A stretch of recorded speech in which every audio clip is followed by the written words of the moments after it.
Nobody prepares you to choose who lives and who dies. Not in training, not in battle, not in any saga ever sung. But when the jarl's ship broke apart in the storm and 40 warriors hit the water, someone had to make that choice. The rescue vessel had space for 15. 40 men were drowning. The math was simple. The decision was impossible. And the man forced to make it had been a warrior for less than 3 years. Never commanded anyone, never expected to lead, never imagined he'd have to decide which of his brothers deserved to live. North Atlantic, early autumn, 894 AD.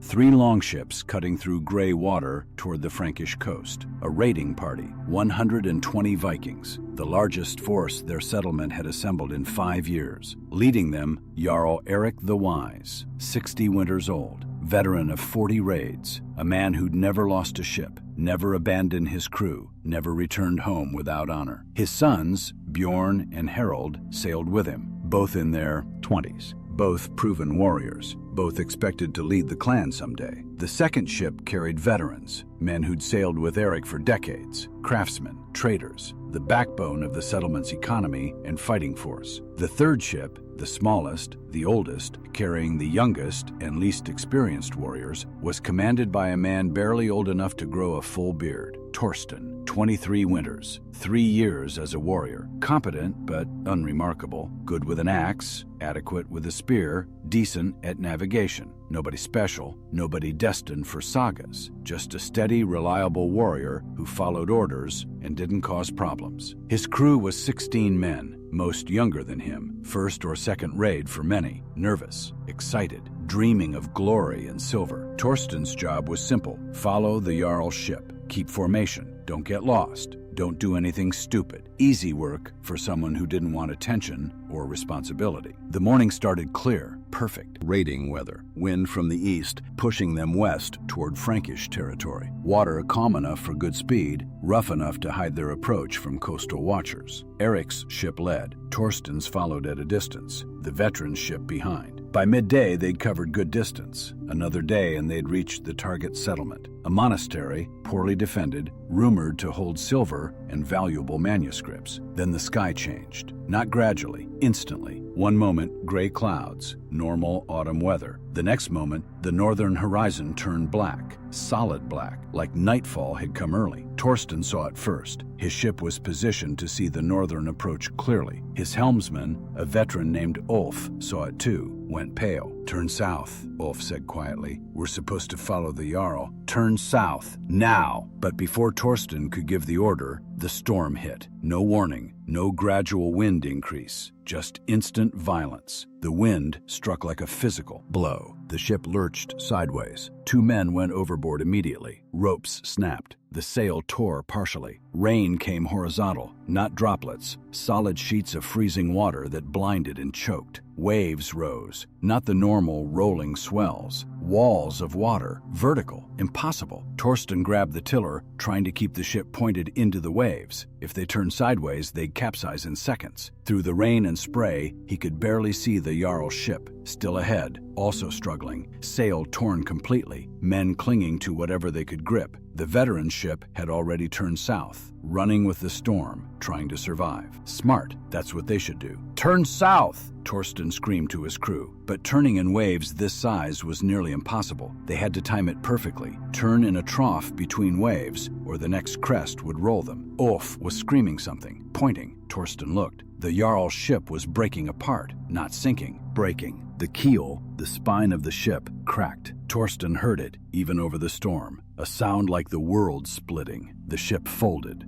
bent in the middle like a stick snapped over a knee, and every man aboard went into the water. 40 warriors, the jarl, his sons, the strongest fighters in the settlement, into freezing water in a storm that was still growing worse. Torsten's ship was 200 yards away, close enough to see faces, far enough that closing the distance would take precious time the drowning men didn't have. His crew was screaming, confused, terrified, looking to him for orders. Him, Torsten, the least experienced commander in the raiding party. "Get to them!" someone shouted. "We'll capsize!" someone else screamed. "The jarl's drowning!" "We're all drowning if we don't run south." Every voice different, every suggestion contradicting the last. Chaos. Torsten's mind went blank. Pure panic. He'd never commanded in crisis. Never made life or death decisions. Never. Ulf grabbed his shoulder, shook him hard. Torsten, focus. What are your orders? Orders. He had to give orders. Turn toward them, Torsten said, voice shaking. Rescue formation. It took 3 minutes to close the distance. 3 minutes of fighting waves. 3 minutes of watching men drown. By the time they reached the debris field, several warriors had already gone under, exhausted, weighted down by armor and weapons, pulled beneath the surface. Torsten could see maybe 35 men still alive, clinging to broken planks, screaming for help, hands reaching toward the ship. His helmsman, Ulf, was doing rapid calculations, shouting over the storm. We're riding low already, took on water. If we pull more than 15 aboard, we'll sink. 15? Torsten stared at him. There are 35 men out there. I know, but we take more than 15, we all die. The ship can't hold it. Torsten looked at the drowning warriors, looked at his crew of 16, looked at the mathematics of survival. 16 current crew plus 15 rescued equals 31 total. 35 men needed rescue. 20 needed to die. No, not 20. 35 minus 15, 25. 25 men he would condemn by choosing others. His crew was already throwing ropes, pulling the closest warriors aboard. Not thinking, just reacting. Stop! Torsten screamed. They stopped, confused. We can only take 15, Torsten said, voice breaking. Anyone more, and we sink. We all die. The silence that followed was worse than the storm. One of his crew, a boy named Olaf, barely 17, stared at him. But the Jarl's sons, we have to save them. Torsten scanned the debris field, found Eric. The old Jarl was clinging to a broken oar, 50 yards away. One of his sons, Bjorn, was beside him. The other son, Harold, was nowhere visible, probably already drowned. Closest to the ship was a group of younger warriors, men from the Jarl's crew, screaming,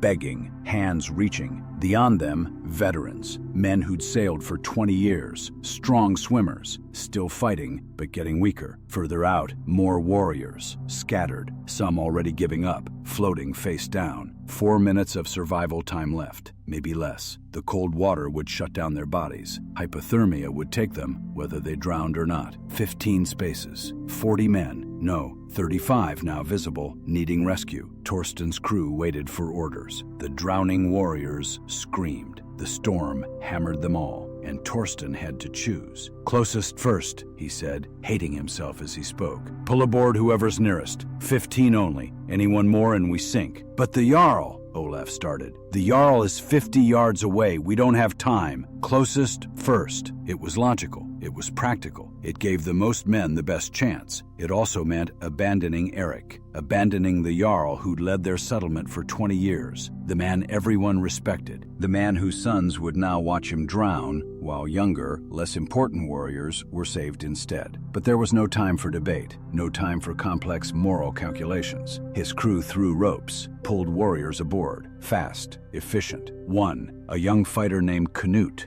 barely 20, choking on seawater, but alive. 2, an older warrior, a veteran. Torsten didn't know his name. 3, 4, 5. Each one pulled aboard meant one less space, one more man condemned. The warriors still in the water realized what was happening, realized not everyone would be saved. They started fighting, swimming toward the ship, pushing each other aside, desperate, animal. Torsten saw a warrior punch another in the face, trying to get closer to the rescue ropes. Saw someone grab another man's shoulders and push him underwater, using him as a stepping stone. Civilization collapsed in seconds. Survival instinct took over. 6, 7, 8. Torsten's crew was working fast, but the ship was riding lower. Water was sloshing over the sides with each wave. Ulf was screaming, "We're taking on too much water. Stop at 12 or we sink." 15! Torsten screamed back. "We agreed 15. The ship can't hold 15. Look at the waterline." Torsten looked. Ulf was right. They were dangerously low. 9, 10. The Jarl was still 50 yards away, still clinging to debris, no longer shouting, saving energy, watching his men being saved while he drifted further from the ship. 11, 12. Ulf grabbed Torsten. "Stop now! We sink if we take more!" But there were still 23 men in the water, 23 faces, 23 voices screaming for help. and among them, barely visible through the rain, Torsten saw someone he recognized. Leif, his cousin, his childhood friend, the man who'd taught him to fight, to sail, to be a warrior. Leif was 30 yards away, swimming toward the ship, weakening, calling Torsten's name. "Torsten! Torsten! Help me, please!" 13. The ship lurched. A massive wave. Water poured over the side. 2 of the rescued warriors were bailing frantically. "We're going under!" Ulf screamed. "No more!" But Torsten's crew had already grabbed another warrior, pulling him up. 14. One space left. 22 men still drowning. The closest warrior was reaching for the rope. A veteran, strong, experienced, someone the settlement needed. But beyond him, Leif was screaming, begging, 30 yards and getting further. The current was pulling him away. Torsten had one choice left: save the closest man, the logical choice, the one that gave the ship the best chance, or go for Leif, his cousin, his friend, the man who'd saved his life once in training when Torsten had nearly drowned. But going for Leif meant passing 5 other warriors, meant ignoring closer men to save someone further away, meant choosing family over strangers. What kind of leader does that? The veteran grabbed for the rope. Torsten's hand moved to pull him aboard, then stopped. Leif was family, but the veteran was closer, was stronger, had more experience, would be more valuable if they survived. Pure logic said, save the veteran. Pure emotion said, save Leif. And Torsten had 3 seconds to decide. His crew was watching. The drowning warriors were watching. Even through the storm, everyone understood this moment. This was the choice that would define him, as a leader, as a man, as someone worthy of command, or someone who served family over clan. Torsten chose. "Pull him aboard," he pointed at the veteran, not Leif. The logical choice, the closer man. 15. The ship was full, riding dangerously low, water sloshing across the deck with every wave. "South, now!" Ulf screamed. "Before we sink!" The crew turned the ship, caught the wind, started moving south, away from the debris field, away from the drowning warriors, away from the jarl, away from Leif. Torsten stood at the stern, watching, unable to look away. He saw the jarl, still clinging to debris, still alive,